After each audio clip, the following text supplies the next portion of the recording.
Hey, it's Pavlos.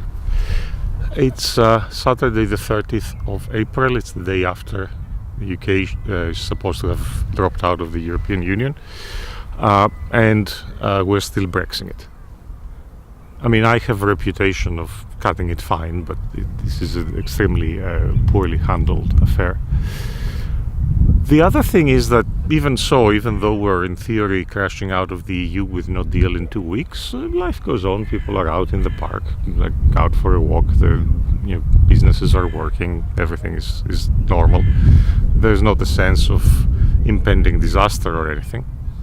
And I think that's for two reasons. One is that generally countries keep with crisis. The various disaster scenarios are not realistic. They're overblown. I think even in the worst case, airlines will keep flying, food will keep coming, banks will keep moving money, and so on. The other reason I think people are relatively okay is that the three worst options are, I think, behind us. And so I'd like to share what these are, in my opinion. I think one of the worst options was Theresa May's deal, because it combined bad concessions. It's essentially a surrender deal. It also combines bad choices, so the choice to add free movement is a big mistake. I'm biased, I may benefit, but I think the UK being the big English-speaking economy this side of the Atlantic, it really requires free movement in order to be a destination for people and money. If it wasn't for free movement, Britain would be like the way it was in the 1970s, not very well. So Theresa May decided the point of Brexit was to end free movement, which was extremely irresponsible politically and wrong. And hopefully that deal is dead. It's been killed 3 times, so it's a kind of zombie deal. Who knows? But I think this one is dead. The other dead options are, I think, having a second referendum to cancel the first one. Remarkably, the people in Scotland and my Scottish friends are in favor of this. I totally fail to understand how. The exact same arguments could have been put after the Scottish referendum. If it had succeeded, you could just as well have made the same arguments for sticking with the Union as soon as there was any kind of difficulty. I don't understand. I think Scotland sees the EU as a better master than England. I think that's a mistake. Scotland is a small deficit economy with an oversized banking sector, and the next time that the economy goes wrong, the EU will eat it alive, the way it did with Cyprus and in a different way Greece. So, but I think the option for a second referendum just to cancel the first one, this option is no longer here because there's no time. So we have to make a decision in 2 weeks, and there's no time to organize it. The third option, which is not very obvious, but some analysts point it out, is the option of never-ending delays. So we've already asked for an extension. We could ask for another, and then another, and then another, and 5 years could pass, and we could still be in extension territory. That is very typical of the EU. So it has a tendency to not solve problems, but extend the situation. I don't think it will happen in this case because it's not in the interest of the EU to be ambiguous about Brexit. The EU would prefer to either punish the UK for leaving, to have the UK drop out and suffer some economic consequences, or for the UK to make a humiliating return, because both of these outcomes would bolster the unity of the Union. If the UK is in a sort of ambiguous state for a long time, that's not going to be healthy for the EU either. It's going to be distracting to the politics of the EU as well as the UK. I don't think this will be I don't think repeated extensions will happen. So these are the three bad options, and they're bad because they have bad outcomes, and they're also sticky. So if you make a negotiated deal that's not good, because it's a negotiated deal, it's very hard to then change it. So we would be stuck with May's deal if it had passed. If we had a second referendum, there would be like enormous political backlash, and it would be taboo to talk about the issue anymore, and we would still be in an extremely conflicted situation regarding the EU. So thankfully that didn't happen. And of course, if you're in extension territory, then you don't get out of extension territory. So these are the three bad and sticky options are gone. And the three options that remain are, I think, fairly healthy. So what are these? In my opinion, the most likely and the best option is to go for some kind of soft Norway-type Brexit.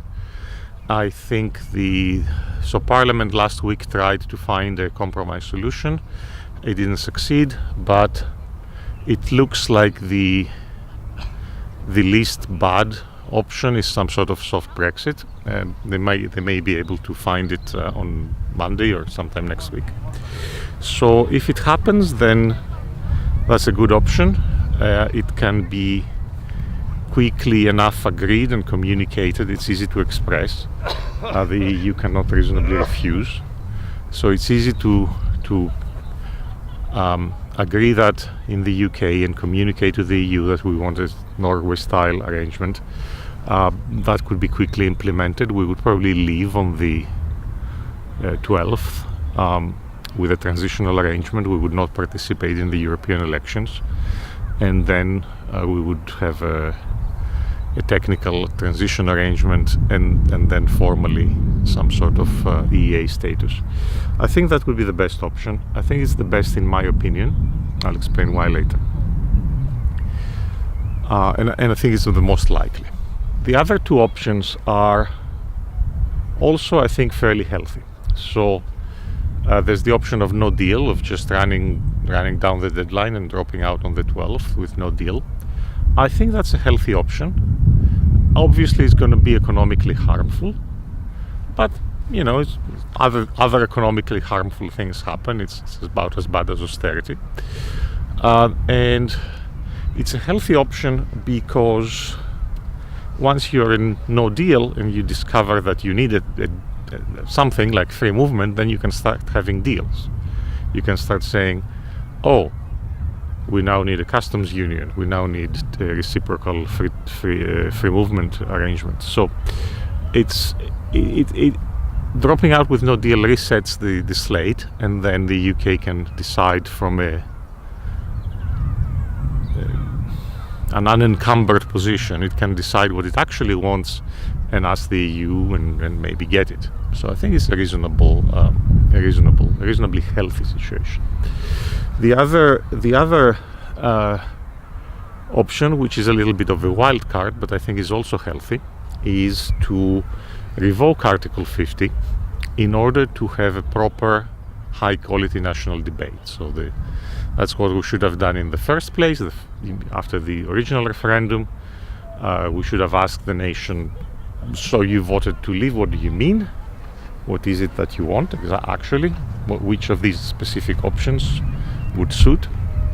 And we should, there's no time to, of course, have this debate in 2 weeks, but it would be quite reasonable to cancel Article 50 and in order to have that national dialogue and to actually have it. So, of course, if we cancel it and then nothing happens, that would be politically disastrous. But if we cancel Article 50 and then have a proper debate and then make a further referendum between accepting the status quo or some specific alternative, like a specific plan of exit, that I think would be the healthy way of doing it.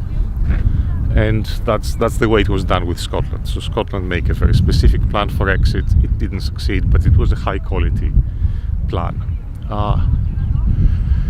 So these are all three of these are good options because they have fairly good outcomes, and they're also not excessively binding. So if we live with a Norway-style arrangement, pretty much nothing changes. And then we could decide if we want less of a relationship, we could have it. So if somehow people still dislike free movement for whatever reason or something, it's easy once you're out to renegotiate for less. Also, as I said, if you drop out, it's reasonable to negotiate for more on a one case-by-case basis as you need it. So, and if we take a break, if we revoke Article 50 and have a national debate, obviously that's that's an opportunity to deal with the situation properly. So I think all three of the remaining options are reasonable. Obviously, I think the best one, the most likely and the best is a soft EEA or Norway-style Brexit that should have happened in the first place. And the obvious question is, well, what's the point? So why go from a status of being a member with lots of exceptions to the almost identical status of being not a member, but very tight practically in terms of practical matters there is no difference, and in terms of political power there is less. So why would the UK stop being a member and choose to be not a member and just lose political power, everything else being the same? There's a few good reasons for it. So I don't like that all the arguments on this matter have been purely economic. I think that's a mistake. Countries do things for moral reasons. So if you think that if you disagree with the EU political project, or you think that it's evil or whatever, then we should leave. And I think that's a perfectly legitimate. We should pay the costs and leave if that's what we think. I don't think that the EU is evil, but I do think it needs. I think the EU political project needs a kick up the arse. It's not going well. The other large countries of the EU, France, Germany, Italy, Poland, are in much worse situation than the UK politically. These problems are very directly connected to bad policies and bad governance at the EU level. So in France, they have riots on the streets. They have the fascists are the number 2 political entity. Similarly, in Poland and Hungary, the governance is very bad. In Germany, there's the appearance of normality, but the extreme right is not far behind. Greece tried to negotiate a bankruptcy, failed miserably. But the alternative, if we didn't vote for the hard left, the alternative would be for Greece to be under essentially a neo-Nazi party right now. So I think Europe has some extremely serious political issues to grapple with. The UK is in a much better place politically, despite the incompetence of its government. And so there's good reasons to dislike the EU. The euro is responsible for many of these mistakes, and also the undemocratic political organization. So there's a lot of good reason to dislike it. I think it's quite legitimate and reasonable to say that we like the openness and economic and pragmatic freedoms of the European Union, the 4 freedoms, but we disapprove of the political project. I think that's what the UK actually feels. Scotland may feel something else, but I think the UK is not, as a whole, is not comfortable in part of the EU political project. I think in this case it's correct, and so I think it would be honest to that and the best option to come out and have a very close relationship like Norway. And as I say, this is my preferred option. The other 2 options that are still remaining are also reasonable. So we'll see what happens. We'll see what happens in the next 2 weeks, but I think we're in a good place. Hey, thank you.